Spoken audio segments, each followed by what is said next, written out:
Hello students. So today we will dive into tissues a little more. I hope you all are excited to learn about tissues more. So we will continue our chapter. So first is epithelial tissue. Epithelial tissue is the covering or protective tissue in animals.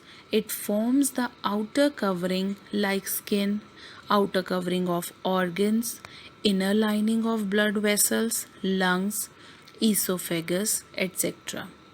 It basically protects the body and control the movement of materials between the body and the surroundings and between the parts of the body.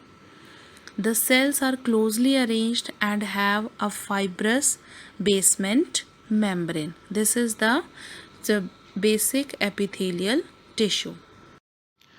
Today we will study animal tissue. As we already know, all living organisms are made up of cells.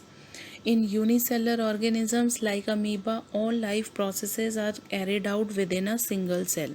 That single cell perform all the activities, movements, intake of food, exchange of gases, excretion, reproduction, etc.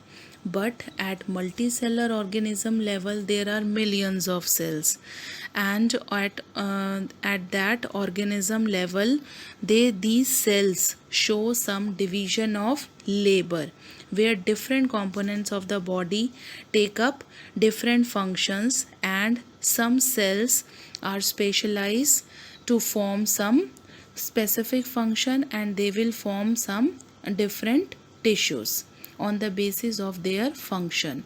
So on the basis of their function, we broadly divided these animal tissues into four types: epithelial tissue, connective tissue, muscular tissue, and nervous tissue. Then first, epithelial tissue, it is again of five types: squamous, stratified squamous, cuboidal, columnar, and ciliated. Then connective tissue, again of four types: areolar, adipose, skeletal, and fluid. Then third type is muscular tissue. You have already discussed in previous class about striated, smooth, and cardiac, but here we will discuss in detail. Then last is nervous tissue.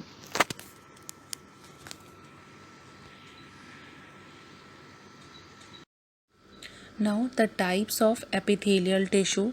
First one is squamous epithelial tissue. It consists of a layer of thin flat cells. You can see in the picture a thin flat cells above the basement membrane are arranged like the tiles on the floor. That gray one is the basement membrane. So this type of tissue is present in the linings of blood vessels, lungs, mouth, esophagus, etc. The skin has several layers of epithelial cells.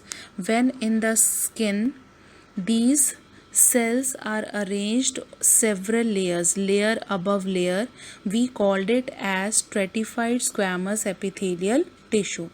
Both the pictures are shown to you. First one is squamous epithelial when single layer is present. When it is present in the sheets of layers, we call this as stratified squamous tissue. And second type of epithelial tissue is columnar epithelial tissue. It consists of tall pillar-like cells. Columnar means column, pillar-like cells. It is present in the walls of the intestine.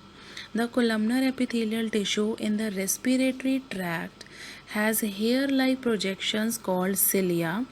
This is called ciliated columnar epithelial tissue. Very easy. If cilia are present on these column-like structures, then we called it as ciliated columnar epithelial tissue, and basically they are present in the respiratory tract or in the walls of the intestine, mainly where the absorption absorption work has to be done. In intestine, absorption of food is also there, and in respiratory tract, absorption of gases. So where the absorption function is there, these columnar epithelial cell or tissue is specialized to absorb the nutrients. Third type is cuboidal epithelial tissue. It basically consists of compactly arranged cube or squarish shaped cells having a basement membrane.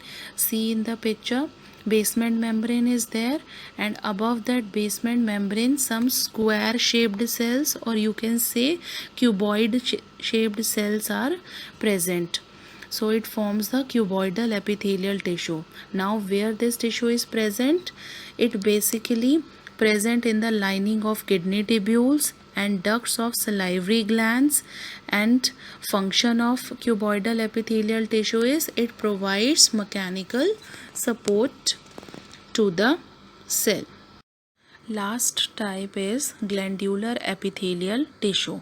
From the name it is very much clear that the tissue which is having glands in it, and the glands which secrete chemical substances.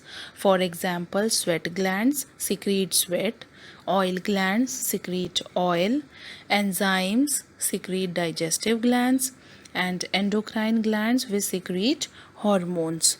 So sometimes epithelial tissue folds inwards and forms a multicellular gland which secretes substances. Then we call this tissue is glandular epithelial tissue. You can see in the image some columnar, and basically which epithelial, that columnar pillar like cells, they get changed into glands by folding inwards and forms the glandular epithelial tissue.